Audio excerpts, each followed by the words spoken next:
Hello મિત્રો, ઘરના રસોડામાં તમારું સ્વાગત છે। આજે આપણે ધાબા સ્ટાઇલ પંજાબી કાજુ કરીનું શાક બનાવીશું। તમે આવી રીતે બનાવશો તો તમે આંગળા ચાટતા રહી જશો એવું મસ્ત મજાનું આપણું ટેસ્ટી શાક બનશે।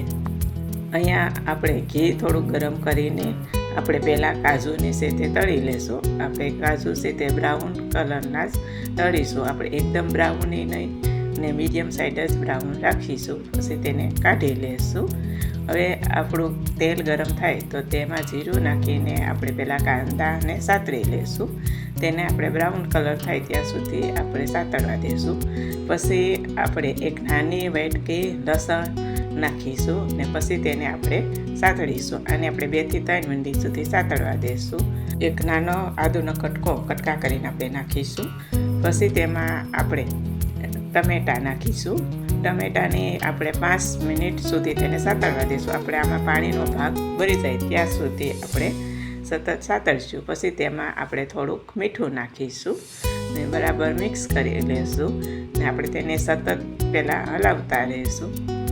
તો તમે જોઈ શકો છો કે આપણો પાણીનો ભાગ છે તે ભરી ગયો છે। તો ગેસ બંધ કરી દઈશું। પછી તેને આપણે 10 મિનિટ સુધી તેને થરવા દઈશું। પછી મિક્સર જારમાં આપણે પહેલાં તેની ગ્રેવી કરી લઈશું।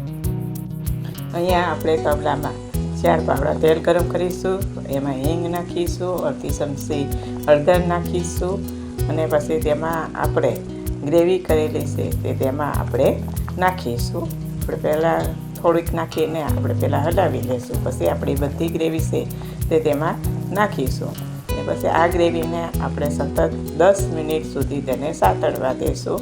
સતત તેને હલાવતા રહીશું જ્યાં સુધી આપણું તેલ ઉપર ન આવે ત્યાં સુધી આપણે તેને હલાવીશું।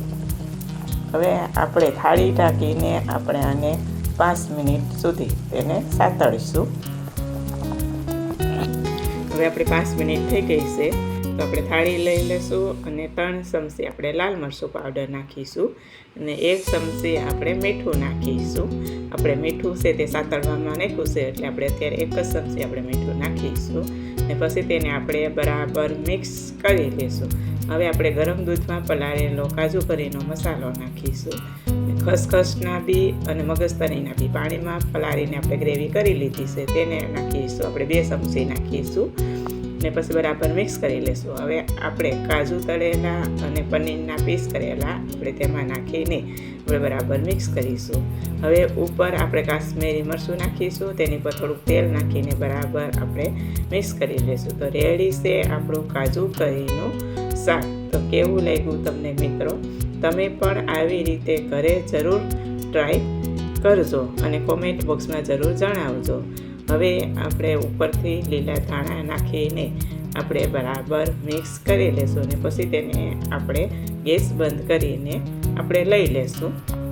કાજુ કરીનું શાક આપણે રેડું છે, તેની સાથે આપણે કાંદા ટમેટાનું સલાડ, નાન, અડદનો પાપડ, ગુલાબજાંબુ અને શાક સાથે ખાઈશું।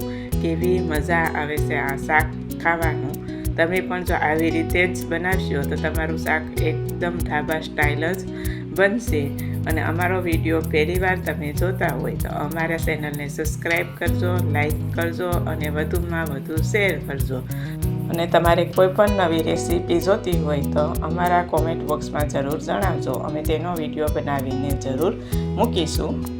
શું તમારું બાળક ભણવામાં નબળું છે? શું તેને યાદ રહેતું નથી અને લખવાની આળસ થાય છે? તો તેને લખવા માટે વધુમાં વધુ પ્રેક્ટિસ કરવા માટે અને હોશિયાર બનાવવા માટે અમે લઈને આવ્યા છે આવી રીતે વર્કશીટ।